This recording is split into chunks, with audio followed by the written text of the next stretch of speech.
Welcome to the Slop Farm. Enjoy the video.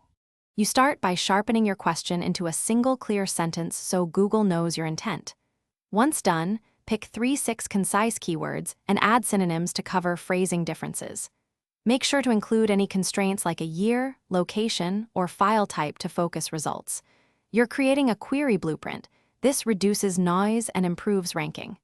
Don't waste time on generic terms. Be specific, because specificity tells Google which documents solve your exact need. Now build the actual search string using operators to control results. For exact matches, use quotes. To remove irrelevant terms, add a minus sign. To keep sources trustworthy, use cite, followed by a domain. Once you run the query, scan snippets and the first 2 results to judge relevance. If results are off, refine by adding a synonym, narrowing the time range, or using file type, PDF for documents. This iterative testing quickly converges on the best answer. Finish by verifying the answer across at least 2 authoritative sources. Compare publication dates and authors so you avoid outdated or biased info.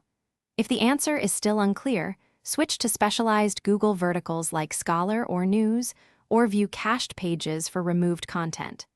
Make sure to clear local filters or cookies if results seem personalized. If nothing works, broaden your keywords or rephrase the question. Slight wording changes often expose different, useful sources quickly. Thanks for watching. Consider subscribing if we helped you today.